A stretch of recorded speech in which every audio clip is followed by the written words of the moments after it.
بسم اللہ الرحمن الرحیم۔ اصفہان شہر میں علی مردان خان بختیاری آہستہ آہستہ اسماعیل پر حاوی ہوتا چلا جا رہا تھا۔ اس نے اپنے لشکر میں بھی اضافہ شروع کر دیا تھا۔ اصفہان شہر کے اندر سے نئے لشکری بھرتی کرتے ہوئے ان کی تربیت کا کام بھی شروع کر دیا تھا۔ ایک روز وہ تربیت ہی کے میدان میں اپنے چند سالاروں کے ساتھ موجود تھا کہ نیا حکمران اسماعیل ادھر آ نکلا۔ اسے دیکھتے ہی علی مردان خان نے اسے سطحی سی تعظیم دی، ساتھ ہی اسے مخاطب کر کے کہنے لگا، ہمارے مخبر کچھ اچھی خبریں لے کر آئے ہیں، اگر آپ تھوڑی دیر تک نہ آتے تو ہم خود آپ کے پاس آتے اور اس خبر پر آپ سے تبادلہ خیال کرتے۔ جواب میں اسماعیل مسکرایا اور کہنے لگا، خبر سے مطلب؟ اگر کوئی خبر کریم خان سے متعلق ہے تو ایسی ایک خبر میں نے بھی سنی ہے۔ وہ کچھ یوں ہے کہ کریم خان کے کچھ خاص ساتھیوں میں سے شیخ علی خان اور عالم خان دونوں اس کا ساتھ چھوڑ کر جا چکے ہیں۔ اس وقت کریم خان نے جو اصفہان سے چند میل دور پڑاؤ کر رکھا ہے، اس کے پاس ایک چھوٹا سا لشکر ہے، بس یہی نئی خبر ہے۔ یہاں تک کہنے کے بعد اسماعیل جب خاموش ہوا تب علی مردان خان بختیاری بڑے غور سے اس کی طرف دیکھتے ہوئے کہنے لگا، یہ خبر سننے کے بعد سب سے پہلا خیال آپ کے دل میں کیا آتا ہے؟ جواب میں اسماعیل مسکرایا اور کہنے لگا، پہلا خیال یہی آتا ہے کہ ہمیں کریم خان کی کمزوری سے فی الفور فائدہ اٹھانا چاہیے اور اس پر حملہ آور ہو کر اس کا خاتمہ کر دینا چاہیے۔ اس طرح ہمارے علاوہ لشکر کے 3 دعوے داروں میں سے ایک کا خاتمہ ہو جائے گا، باقی 2 رہ جائیں گے۔ وہ ابھی شمال کے دور دراز علاقوں کی طرف ہیں۔ اتنی دیر تک اصفہان شہر کے اندر ہم اپنے لشکر میں خوب اضافہ کر لیں گے۔ جب ایسا ہو جائے گا تو تخت و تاج کے باقی 2 امیدواروں یعنی آزاد خان افغان اور محمد حسن قاجار سے بھی ہم خوب نمٹیں گے۔ یہاں تک کہنے کے بعد اسماعیل جب خاموش ہوا تب علی مردان خوشی کا اظہار کرتے ہوئے کہنے لگا، جو خبر ہم نے سنی ہے وہی آپ نے کہی ہے، اور آپ کی آمد سے پہلے میں اپنے چھوٹے سالاروں سے مشورہ کر چکا ہوں کہ آنے والی شب کو میں ایک لشکر لے کر اصفہان سے نکلوں گا اور کریم خان پر شب خون ماروں گا۔ میرے خیال میں کریم خان ہمارے ارادوں سے آگاہ ہونے سے پہلے ہی ہمارے ہاتھوں مارا جائے گا۔ اس طرح 3 خطروں میں سے ایک جو سب سے بڑا خطرہ ہے اسے ہم اپنے لیے ٹالنے میں کامیاب ہو جائیں گے۔ میں دن کے وقت بھی کریم خان سے ٹکرا کر اسے پسپا ہونے پر مجبور کر سکتا ہوں۔ ایسی صورت میں معرکہ بڑا بھیانک ہوگا، چنانچہ میں آسان طریقہ استعمال کرنا چاہتا ہوں۔ رات کے وقت جبکہ اس کی سپاہ غفلت کی گہری نیند سو رہی ہوگی، میں شب خون ماروں گا اور کریم خان سمیت اس کے سالاروں اور لشکریوں کو کاٹ کر رکھ دوں گا۔ پھر آزاد خان افغان اور محمد حسن قاجار کے علاوہ میرے سامنے تخت و تاج کا کوئی اور دعوے دار نہیں رہے گا۔ اسماعیل کے علاوہ وہاں جس قدر سالار تھے سب نے علی مردان کی اس تجویز سے اتفاق کیا۔ پھر علی مردان وہاں سے ہٹ گیا اور آنے والی شب کو کریم خان پر شب خون مارنے کے لیے اپنی تیاریوں کو آخری شکل دینے لگا تھا۔ اسی رات علی مردان خان بختیاری اپنے لشکر کے ساتھ اصفہان شہر سے نکلا۔ پھر وہ بڑی رازداری کے ساتھ آگے بڑھا تھا۔ اس کا ارادہ تھا کہ اچانک کریم خان کے لشکر پر شب خون مارے گا اور اس کے چھوٹے سے لشکر کو تحقیق کر کے اپنی فتح مندی کا اعلان کرے گا۔ لیکن علی مردان خان کی بدقسمتی کہ وہ کریم خان کے پڑاؤ کے قریب گیا، تب اپنے پڑاؤ سے کچھ آگے کریم خان صحرا کے اندر اپنے لشکر کی صفیں درست کر کے کھڑا تھا۔ کریم خان کو مستعد دیکھتے ہوئے علی مردان خان اپنی جگہ ٹھٹکا۔ اپنے لیے اسے خطرات دکھائی دیے، لیکن اب ٹکرائے بغیر کوئی چارہ ہی نہ تھا، لہٰذا فوراً حرکت میں آیا اور مخالف لشکر پر وہ حملہ آور ہو گیا تھا۔ دوسری طرف کریم خان نے بھی کسی تاخیر کے بغیر اپنے کام کی ابتدا کی اور وہ بھی علی مردان خان کے لشکر پر ٹوٹ پڑا تھا۔ دونوں لشکریوں کے اس طرح ٹکرانے سے رات کی گہری تاریکی میں ہنگامہ اٹھ کھڑا ہوا تھا۔ علی مردان اپنی جگہ بڑا خوش اور مطمئن تھا، اس لیے کہ کریم خان کے مقابلے میں اس کے لشکر کی تعداد بہت زیادہ تھی۔ اب اسے اس بات کا بھی کوئی غم و صدمہ نہیں تھا کہ وہ کریم خان پر شب خون مارنے میں کامیاب نہیں ہوا، نہ ہی اسے اس کی فکر مندی تھی کہ جب وہ اصفہان شہر سے باہر نکل کر کریم خان پر ضرب لگانے کے لیے آیا تو کریم خان اپنے لشکر کے ساتھ اس کا مقابلہ کرنے کے لیے تیار اور مستعد تھا۔ اس کے ظن و گمان میں اب صرف ایک ہی جذبہ تھا کہ اس نے ہر صورت میں کریم خان کو شکست دینی ہے، اور اس کے اپنے خیال کے مطابق شکست دینے کی اس کے پاس ایک وجہ بھی تھی۔ وہ یہی کہ اس کے پاس جو لشکر تھا وہ کریم خان کے لشکر سے دگنے سے بھی کہیں زیادہ تھا۔ اس بنا پر رات کی تاریکی میں علی مردان خان اپنے لشکر کے وسطی حصے میں رہتے ہوئے زور زور سے اور تقریباً چلاتے ہوئے انہیں للکار کر جان لیوا حملہ کرنے کی ترغیب دے رہا تھا، اور اپنے سالاروں کو جنگ میں اچھی اور بہتر کارکردگی کا مظاہرہ کرنے کی وجہ سے انہیں انعامات کی لالچ بھی دے رہا تھا۔ لیکن سسکتے اندھیروں کے اندر علی مردان یہ نہیں جانتا تھا کہ کبھی کبھی قدرت ایسے فیصلے بھی کر گزرتی ہے جو انسان کے ذہن و گمان تک میں بھی نہیں ہوتے۔ علی مردان خان بختیاری ابھی اپنی لشکریوں کو للکارتے ہوئے فتح مندی کو اپنے حق میں کرنے کی جستجو اور لگن ہی میں مصروف تھا کہ اس کے حق میں تقدیر کا پہلا وار نمودار ہوا۔ وہ اس طرح کے دائیں جانب سے اچانک عرب سردار شیخ علی خان نمودار ہوا، پھر وہ علی مردان کے لشکر پر حملہ آور ہو گیا تھا۔ شیخ علی خان کا یہ حملہ انتہائی شدت برا تھا، اور اپنے تیز حملوں کے باعث عرب سالار شیخ علی خان نے علی مردان خان بختیاری کے لشکر کے ایک پہلو کو ہلا کر رکھ دیا تھا۔ شیخ علی خان کے اس طرح حملہ آور ہونے سے وقتی طور پر علی مردان فکر مند ہوا تھا، تاہم اس نے لشکر کے ایک حصے کو تو بدستور کریم خان کے ساتھ ٹکرانے میں رہنے دیا، جبکہ لشکر کا ایک حصہ اس نے شیخ علی خان کا مقابلہ کرنے کے لیے مخصوص کر دیا تھا۔ وقت ضائع کیے بغیر علی مردان خان بختیاری نے اپنے لشکر کو دو حصوں میں تقسیم کرتے ہوئے حملہ آوروں کو پھر پیچھے ہٹانے کا عزم کر لیا تھا، لیکن اسی دوران تقدیر نے علی مردان خان بختیاری کے خلاف اپنے تیسرے وار کا ظہور کیا۔ تھوڑی ہی دیر بعد بائیں جانب سے بھی ایک طوفان اٹھا، اور یہ طوفان دوسرے عرب سالار عالم خان کی سرکردگی میں ظاہر ہوا تھا۔ جو حصہ اس وقت عالم خان کے پاس تھا اس کے ساتھ وہ بائیں جانب سے نمودار ہوا اور علی مردان کے لشکر کے دوسرے پہلو پر ٹوٹ پڑا تھا۔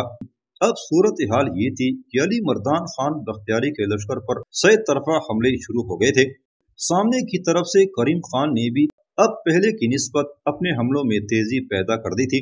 دائیں جانب سے شیخ علی خان، بائیں جانب سے عالم خان نے علی مردان خان بختیاری کے لشکر پر جان لیوا ضربیں لگانا شروع کر دی تھی۔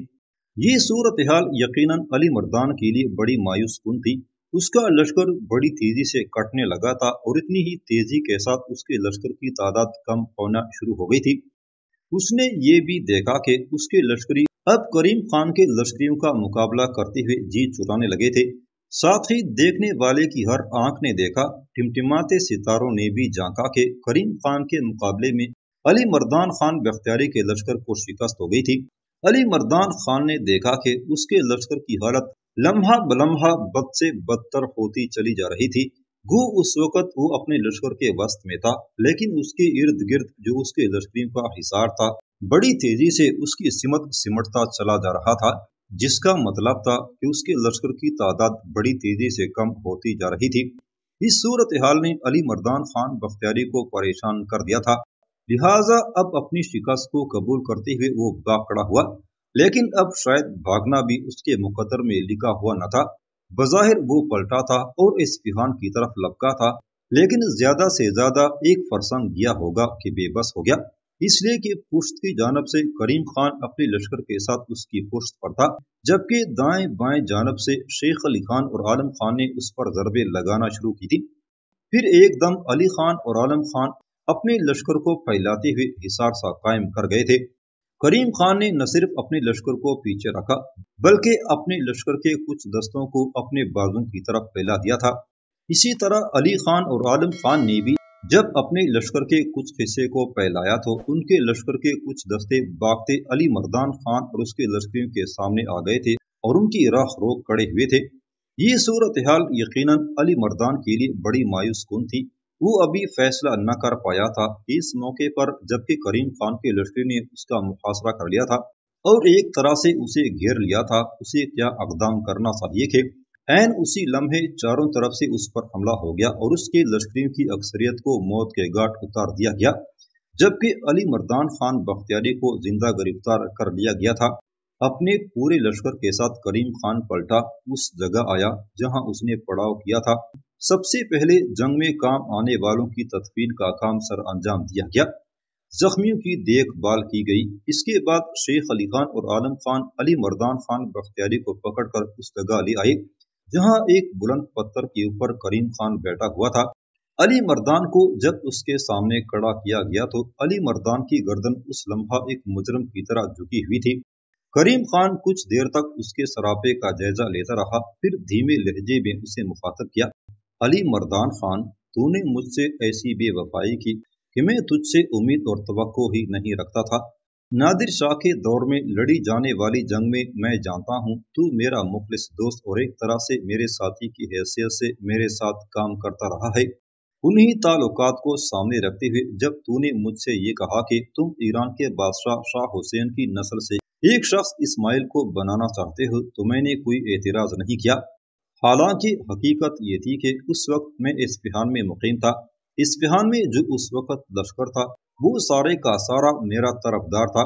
میں چاہتا تو تمہارے نمائندوں کو ناکام بھیج دیتا، بلکہ اپنے لشکر کے ساتھ اصفہان سے نکلتا، تم پر ضرب لگاتا اور لمحوں کے اندر تمہارا خاتمہ کر دیتا۔ لیکن تو جانتا ہے میں نے ایسا نہیں کیا۔ جب تو نے اپنے نمائندے میری طرف بھیجوائے تو میں نے انہیں اس بات کی اجازت دے دی کہ علی مردان خان اصفہان میں رہ کر اسماعیل کو اپنی مرضی کے مطابق ایران کا بادشاہ بنا سکتا ہے، جبکہ میں اصفہان میں گوشہ گیری کی زندگی بسر کروں گا۔ جب تو اصفہان میں آیا، اصفہان میں آنے کے بعد تو انسان نہیں حیوان ہو گیا، آدمیت کو پس پشت ڈال دیا اور حیوانیت کو اپنا لیا۔ جب میں نے تم سے وعدہ کیا تھا کہ میں گوشہ گیری کی زندگی بسر کرتا رہوں گا، میں کسی کے آڑے نہیں آؤں گا، تمہارے لیے خطرہ نہیں بنوں گا، تو پھر تم نے مجھے اپنی راہ سے ہٹانے کا فیصلہ کیوں کیا؟ یہ کوشش تم نے ایک بار نہیں کی، کئی بار مجھے ہلاک کرنا چاہا، لیکن مجھے مخبر بر وقت مطلع کرتے رہے اور میں تمہاری سیاہ کارروائیوں سے بچتا رہا۔ علی مردان خان، خدا گواہ ہے مجھے تم سے ایسی امید نہیں تھی کہ تم میرے خلاف ہی سینہ سپر ہو جاؤ گے۔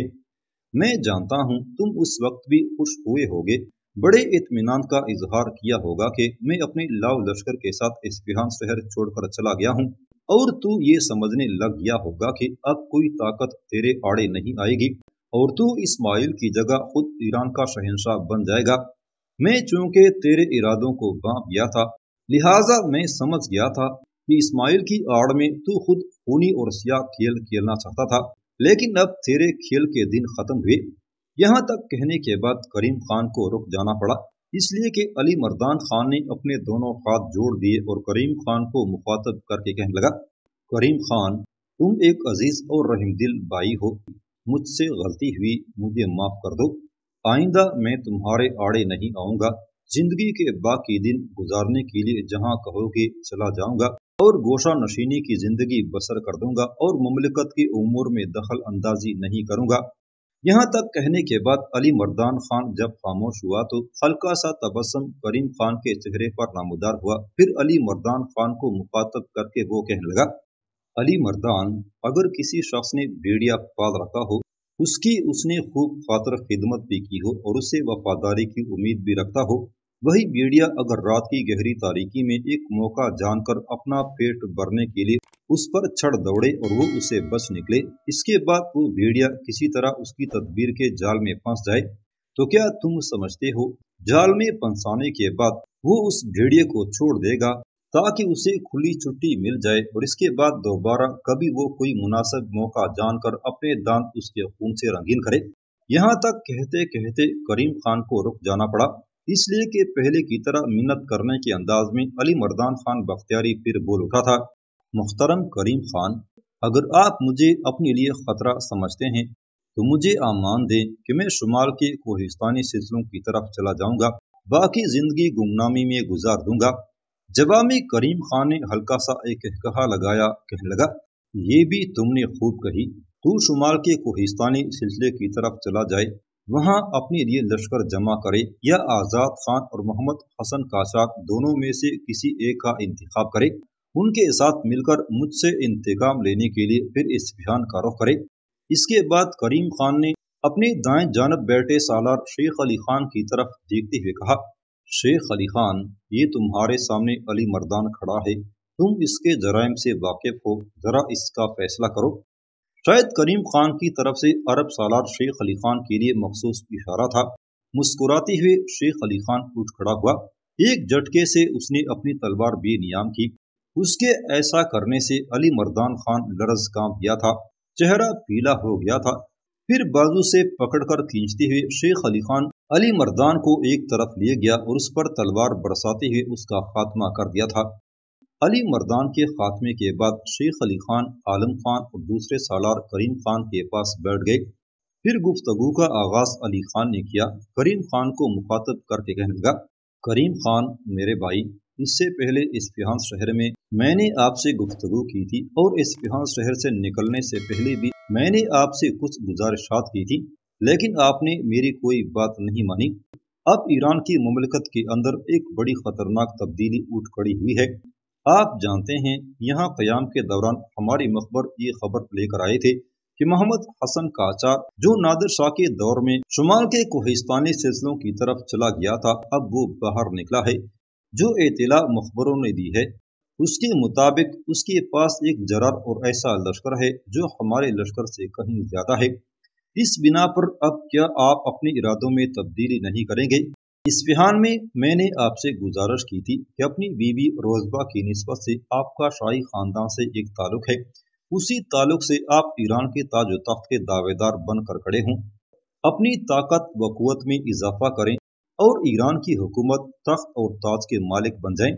آپ ایسا نہیں کریں گے تو یہی کام محمد حسن قاجار کرے گا جو آپ کے قبیلے کا ازلی و ابدی دشمن ہے، اور اگر اس کشمکش اس جدوجہد میں آپ کے بجائے محمد حسن قاجار کامیاب ہو گیا تو جانتے ہیں آپ کے ساتھ کیا سلوک کرے گا؟ کیا وہ آپ کو ایران کی سرزمین میں رہنے دے گا؟ آپ کی وجہ سے نادر شاہ نے اس کے باپ کو قتل کیا تھا، لہٰذا وہ تو آپ کا جانی دشمن بن جائے گا۔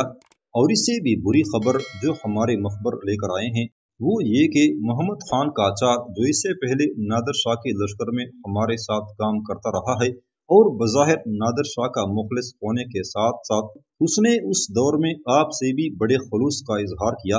میرے خیال میں وہ ایک خاص مقصد کے تحت نادر شاہ کے لشکر میں شامل تھا، اور اب جو خبریں آئی ہیں ان کے مطابق ایک خاصا بڑا لشکر لے کر وہ اپنے بھائی محمد حسن قاجار سے جا ملا ہے۔ اس طرح محمد حسن قاجار اور محمد خان قاجار دونوں آپ کے خلاف حرکت میں آئیں گے۔ ان حالات میں اگر آپ نے پھر بھی کوئی مثبت قدم نہ اٹھایا، یہاں تک کہتے کہتے شیخ علی خان کو رک جانا پڑا، اس لیے کہ اس کی طرف غور سے دیکھتے ہوئے کریم خان بول اٹھا تھا، اگر میں نے کوئی مثبت قدم نہ اٹھایا تو آگے کیا؟ تم یہ کہنا چاہتے ہو تم اور عالم خان دونوں میرا ساتھ چھوڑ جاؤ گے؟ کریم خان کے اس سوال کے جواب میں شیخ علی خان کچھ کہنا چاہتا تھا کہ اس بار دوسرا سالار عالم خان بول اٹھا، کریم خان خدا کے لیے ایسے الفاظ نہ کہیے، ہم تو آپ کے ہاتھ پر موت کی بیعت کر چکے ہیں، مجھے اور شیخ علی خان دونوں کو موت اور قضا ہی آپ سے جدا اور علیحدگی کر سکتی ہے۔ ہم جو کچھ کہیں گے وہ آپ کی بہتری اور آپ کے تحفظ کے لیے ہوگا۔ اگر آپ ایران کے تخت و تاج کے دعوے دار بن کر اٹھ کھڑے ہوں تب بھی ہم آپ کے ساتھ ہیں، اور اگر آپ ایسا نہیں کرتے تو اپنے لشکر کے ساتھ جہاں کہیں بھی جائیں گے تو ہم آپ کا ساتھ دیں گے، جس کے خلاف بھی سینہ سپر ہونے کے لیے کہیں گے ہم اس پر آپ کی خواہش کے مطابق ضرب لگائیں گے۔